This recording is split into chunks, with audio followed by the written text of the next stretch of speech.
డబ్బు, అనారోగ్యం, ఉద్యోగం, వ్యాపారం, అప్పులతో బాధపడుతున్నారా? మీకోసమే లాంచ్ యువర్ ఫ్యూచర్ ప్రోగ్రామ్.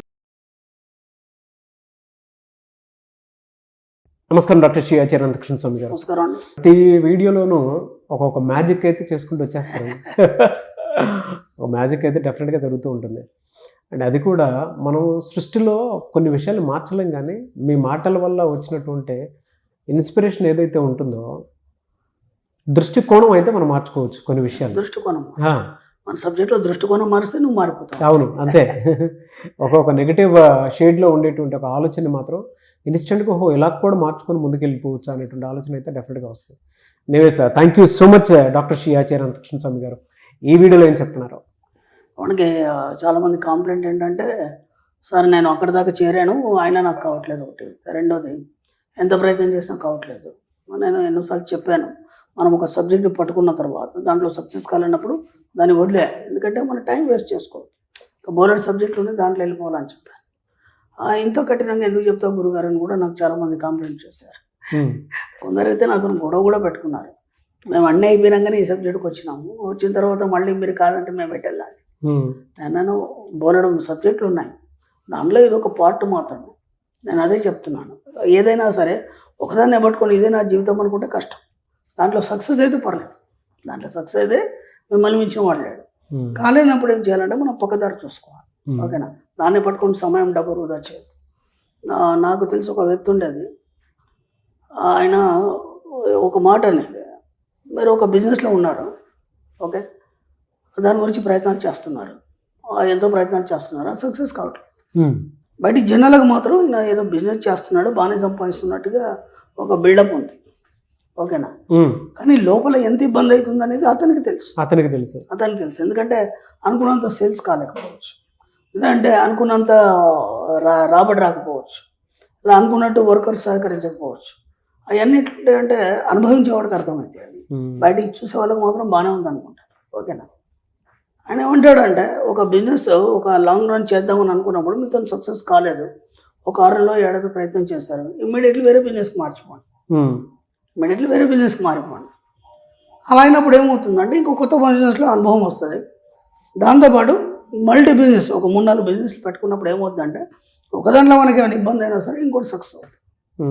అప్పుడు ఏమవుతుంది, మీకు రొటేషన్ అవుతుంది. ఓకే, పెద్ద లాభాలు ఏమి రాకపోయినా రొటేషన్ అయితే మీరు ధైర్యంగా ఉండగలుగుతారు.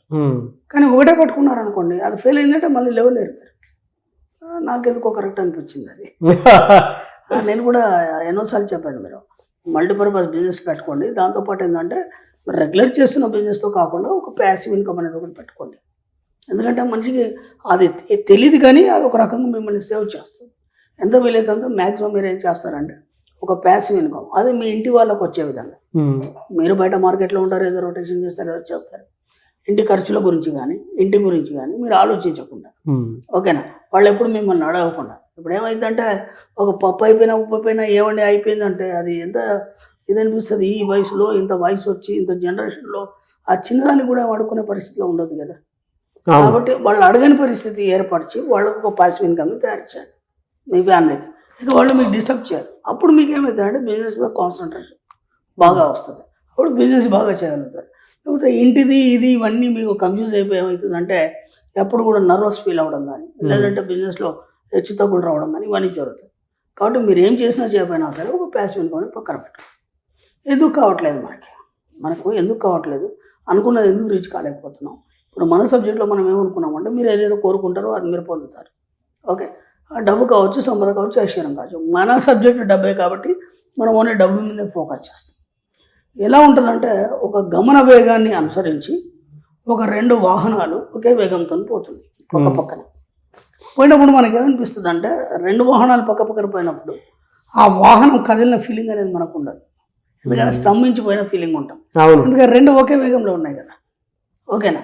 అలాగే మీ యొక్క ఆలోచనలు కోరికలు ఏవైతున్నాయో ఆ యొక్క ఫ్రీక్వెన్సీ అనేది ఒకే లెవెల్ ఉన్నప్పుడు మీరు కోరుకున్నది మీరు పొందుతారు. సింపుల్. అర్థమవుతుందా? అంటే ప్రతి వస్తువు మీతోనే ఉంది, మీరు కోరుకునేవన్నీ మీతోనే ఉంది. డబ్బు కావచ్చు, సంపద కావచ్చు, ఐశ్వర్యం కావచ్చు, ఇవన్నీ ఆల్రెడీ మీతో ఉన్నాయి. నేను ఇంతకుముందు కూడా ఒక మాట చెప్పాను, ఒక కాంతి వేగంతో సమానంగా మనం ఒక బుల్లెట్ని ప్రయోగించినప్పుడు అది అక్కడే ఉంటుంది. అది ఎందుకంటే ఆ స్పీడ్ అది మనం చూడలేము, దాన్ని మన కళ్ళు దాన్ని తట్టుకోలేము. ఇప్పుడు మనం డ్రైవ్ చేస్తాము, కొందరు ఒక 70 కిలోమీటర్ స్పీడ్ చేశారనుకోండి, ఆ కళ్ళు అంతకంటే దృశ్యాన్ని చూడలేం. ఓకేనా? కొందరు 120 చేశారు, అంతకంటే ఎక్కువ చూడలేం. అంతకంటే వేగం కొందరు చేస్తారు. అంటే దాని ఆ ఫ్రీక్వెన్సీని, ఆ యొక్క వేగాన్ని మీరు చూడగలగాలి. ఓకేనా? చూడగలిగినప్పుడు ఏమవుతుందంటే అది మీతోనే ఉంటుంది. ఇంకా వేరే ఇంకేం ఆలోచన లేవు మీకు. ఇక కాంతివేగంతో సమానం అంటే ఏడు పోతారు, మీ యొక్క సబ్ కాన్షియస్ మైండే పోతుంది. అవును, ప్రపంచానికి దేనికి ఆ శక్తి లేదు. అంతగా వేగంగా ప్రయాణం చేసే శక్తి మీ యొక్క సబ్ కాన్షియస్ మైండ్ ఉంది. ఒక సబ్ కాన్షియస్ మైండ్ ద్వారా మీకు కావాల్సిన వాటన్నిటిని, నేను ఇంతకుముందు చెప్పినట్టు గౌన వేగం ప్రకారం మీ యొక్క కోరికని, ఆలోచన, ఒక పొందే విధానాన్ని, అవన్నిటిని ఒక దగ్గర పట్టు పెట్టినప్పుడు ఏమవుతుందంటే ఆ వస్తువు మీకు విడిగా ఉండదు. మీరు కోరుకునే డబ్బు కావచ్చు, సంపద కావచ్చు, ఐశ్వర్యం అన్నీ మీతోనే ఉంటాయి. కాబట్టి వీలైనంత మీరు ఏం చేస్తారంటే, ఇప్పుడు మామూలుగా మనం ఏదైతే మనం మాట్లాడుతున్నాం, చేస్తున్నాం, ఇవన్నీ చేతనతో మనసుతో చేస్తున్నాం.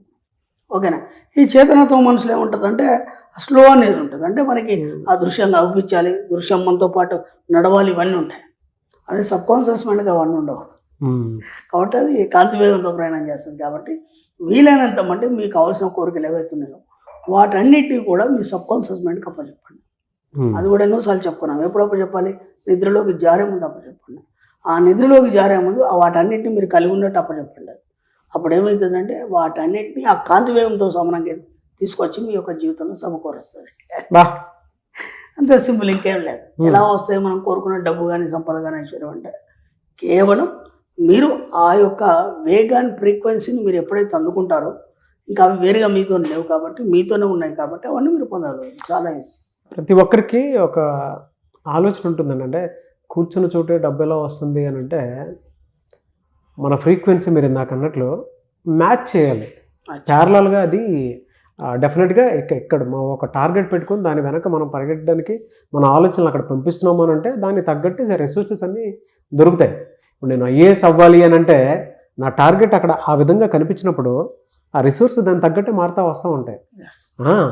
డబ్బు కూడా అంతే అండి. ఏం లేదు సార్, సింపుల్ చెప్పాలంటే ఒక బాల్ తీసుకొని కూడా కొట్టే ఉంటుంది. మీరు ఎంత వేగం కొడితే అంత వేగంగా వస్తుంది, మీరు స్లో కొడితే స్లోగా వస్తుంది. అంతే కదా? మీ ఆలోచనల యొక్క కోరికలు, ఆలోచనలు ఏవైతున్నాయో అంత వేగంగా విశ్వంలోకి మీరు విడుదల చేయాలి. అది కేవలం సబ్ కాన్షియస్ మైండ్ ద్వారానే అవుతుంది. అవును. అలా విడుదల చేసినప్పుడు ఏమైతే అదే రియాక్షన్ అనేది మీకు పొందుతారు. అవన్నీ ఒకే రకంగా పట్టి ఉంచాలి. ఇదంతా చేయడానికి ఏంటంటే కొద్దిగా అభ్యాసం. అంటే మనం వర్కౌట్ చేయాలి. వర్కౌట్ చేయాలంటే ఈ సబ్జెక్ట్ పట్టుకొని ఉండాలి. సబ్జెక్ట్ పట్టుకొని ఉండాలి, సబ్జెక్ట్ తెలియాలి. సబ్జెక్ట్ తెలియాలంటే ఇదంతా కొత్తగా ఉంటుంది కాబట్టి కన్ఫ్యూజ్ అవుతుంది. కాబట్టి వీలైనంత మటుకు సబ్జెక్ట్ తెలుసుకునే ప్రయత్నం చేయండి. ఎందుకంటే ప్రపంచవ్యాప్తంగా ఉంది సబ్జెక్ట్, బ్రహ్మాండంగా దీనికి సంబంధించి ఎన్నో పుస్తకాలు ఉన్నాయి. అని నేను ఒకటే చెప్పడం కాదు. కాబట్టి వాటన్ని మీరు పరిశీలించండి, పరిశోధించండి, చదవండి. మీకే అర్థమవుతుంది. ఒక్కొక్కటిగా మీకే అర్థమవుతుంది. కాబట్టి వీలైనంత మటుకు క్లాస్లోకి రండి. ఎందుకంటే సబ్జెక్ట్ ఎప్పుడు కొత్తగా ఉంటుంది కాబట్టి దానికోసం చెప్తున్నాను.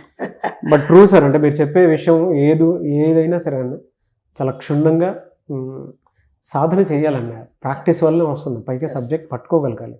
పట్టుకున్నప్పుడు ఏ టెక్నిక్ అయినా ఈజీగానే కనిపిస్తూ ఉంటుంది. నేను అందుకే చెప్తున్నాను కదా సార్, మీరు ఎంత ప్రయత్నం చేసినా కాలేదన్నప్పుడు వదిలి వెళ్ళిపోండి సబ్జెక్ట్. ఇంకా అంతే, ఓపెన్గా చెప్తున్నాను. ఎందుకంటే టైం వేస్ట్ చేసుకోవద్దు. దేనికైనా ఒక 6 నెలల టైం. ఇప్పుడు మనం ఏం చెప్తామంటే ఏదైనా ప్రతిదీ కూడా ఒక మండలం రోజులు అని చెప్తాము. ఓకేనా? అందుకే మనం మెడిటేషన్ కూడా ఒక మండలం రోజులు చేయమంటాం. ఎందుకు చేయమంటాం మెడిటేషన్? మండలం తర్వాత మీరు చేసే అవసరం లేదు. అప్పటిదాకా ఏమవుతుందంటే మీరు ఒక క్రమశిక్షణ, ఒక డిసిప్లిన్ అనేది వస్తుంది ఈ సబ్జెక్ట్లో. దానికోసం చేయమంటున్నాం తప్ప అదేదో కంపల్సరీ అని కాదు. చాలామంది అంటారు నాతో మెడిటేషన్ కావట్లేదు, వదిలిపెట్టేది. మరి ఏం చేయాలి? అఫర్మేషన్స్ చేయండి.